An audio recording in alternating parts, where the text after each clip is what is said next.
Good job, Ryder. Now we can get to the tram. That was close.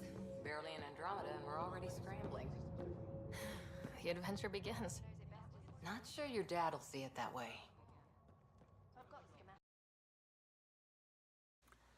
So a while back, there was an announcement that was made that for Mass Effect Andromeda, there would be no more single-player DLC. Everything was just going to be multiplayer from then on out. And they were going to continue the story of Andromeda, wrap up everything, all the threads via comic books. And it's a little odd because this is now the second time the future of the Mass Effect series as video games has kind of been unknown. Like with the ending of Mass Effect 3, it was kind of hard to tell what video game stuff was actually going to follow. And now with Mass Effect Andromeda, it's once again hard to tell what kind of video game stuff is going to follow this. And with the announcement that everything's going to be now literature, and now the announcement of the actual book, Mass Effect Annihilation, from Catherine Valente. Once again, the series future is, as a video game series, is kind of unknown. Now, the major complaint that I've seen in regards to the Mass Effect series going into literature form is that it's a game series, that fans of the games want to play the new stories. And my goal here is to kind of go over what we've gained and what we've lost by switching formats. Now, I suppose I should mention that once I heard the news that all the content for Mass Effect Andromeda was going to be multiplayer, the first thing I did was delete the game off of my hard drive. I've already completed the game at that point. I wasn't going to play the game again for its own sake because it's long. It's long and it's very tedious in a lot of spots. It's not bad in my opinion.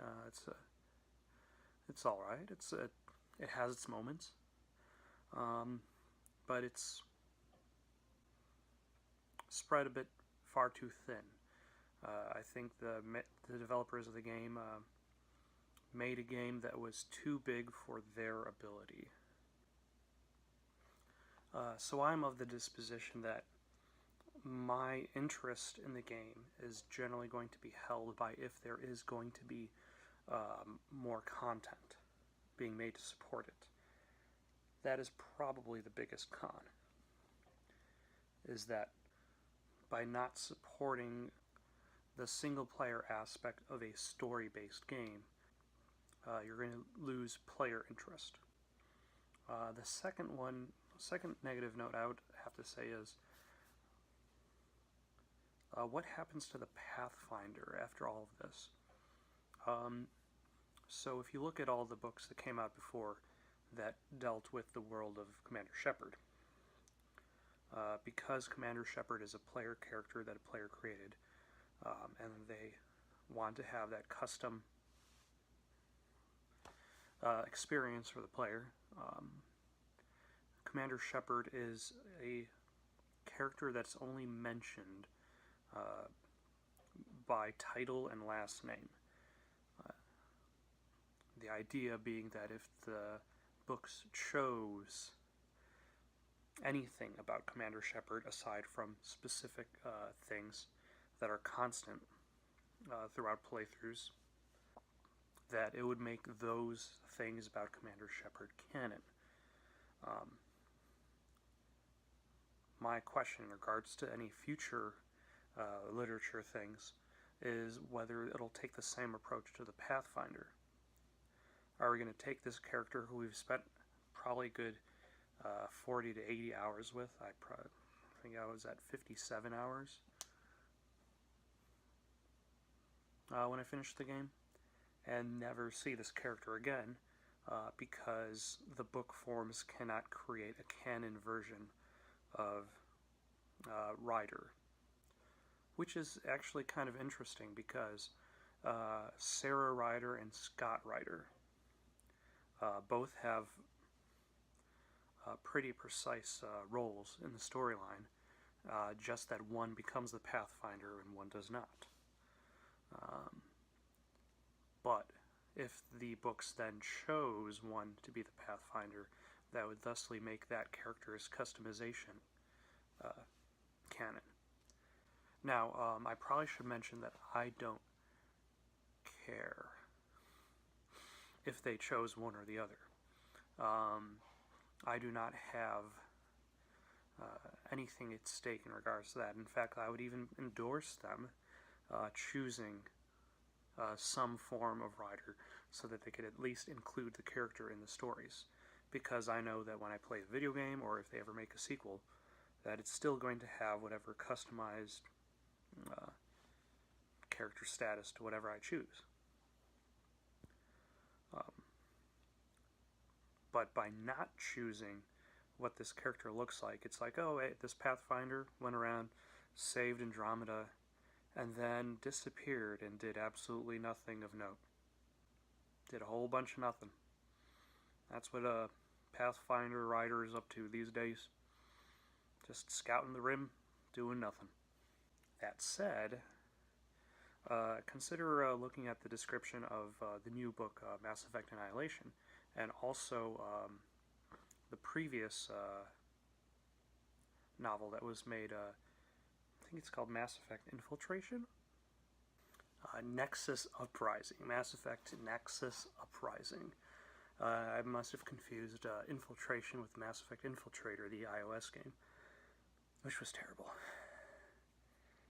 But looking at these kinds of stories, like the Nexus Uprising that deals with Sloane Kelly and her desertion from the Nexus, and this upcoming book that deals with the end of the Quarian arc, or should I say, deals with the story of the Quarian arc. We don't really know if it comes to an end. They offer something that the main game does not. And the problem that if you included this as a DLC in the main game, this is what would happen. Quarian arc shows up into space. Pathfinder hops on ship, flies to Quarian arc. What is the problem of the Quarian arc? What does it need? What needs to be done to solve it? Fight boss monster. End of level. Quarian arc rejoins Nexus. It's very formulaic. There's not much variety that can be done for that. You'll probably meet 1 to 2 main characters who you might never see again, and then that piece of DLC is over. Now, as a book, though, that also doesn't need to be contained to the time frame of the Pathfinder search for missing arcs. This means that now we can have a different, unique point of view. We can follow Sloane Kelly and see why she chose to desert the Nexus. We can follow we can now actually have a Quarian main character, which is something I've kind of, I find a little bit odd in regards to Andromeda. Like they chose to go with more of a very specific storyline for the main character, which required the main characters to be of a specific species, because it would be a lot easier to figure that one out. But like looking at Andromeda, it feels as if you remove the whole Ryder family storyline, they missed an opportunity of having you choose whatever species you liked. But now you get all these different other points of view.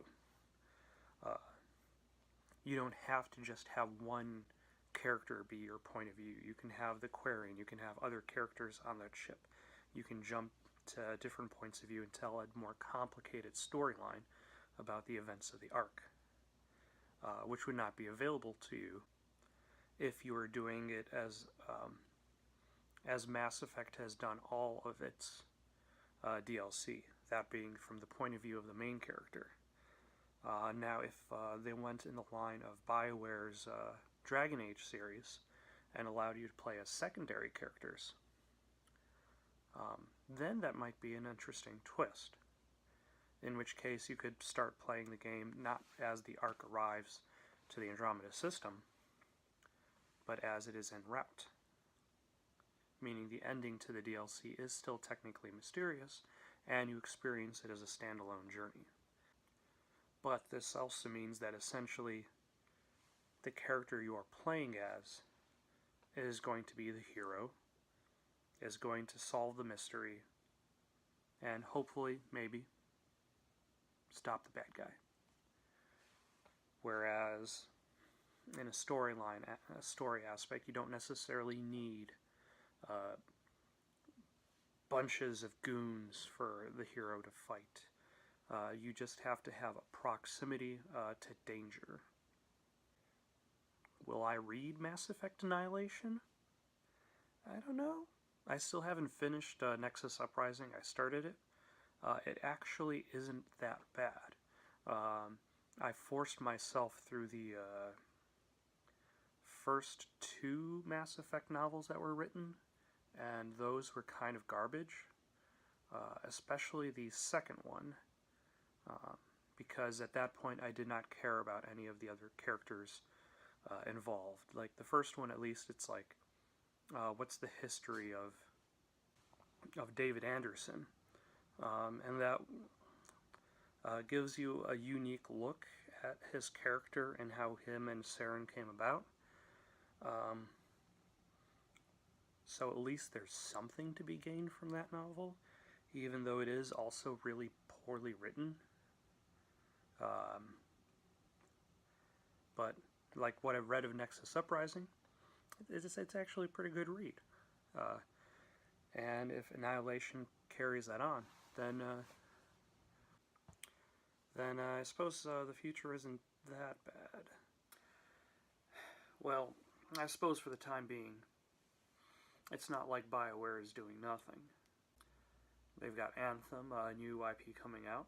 I don't know what the story's going to be about, other than you're riding around in jetpacks, playing the Rocketeer in a futuristic setting. I don't know what the story is going to be about, but it's going to be something new. So, that's something to look forward to, at the very least. And then there's still speculation in regards to a Dragon Age sequel. Hopefully it doesn't turn out to be a 5-gallon bucket of applesauce like the last one was. In the meantime, though, I guess for those looking for a more single-player Mass Effect, I guess we're all just going to have to wait and see what the future holds. Although I suppose if the Pathfinder never rides again, there's always fan fiction?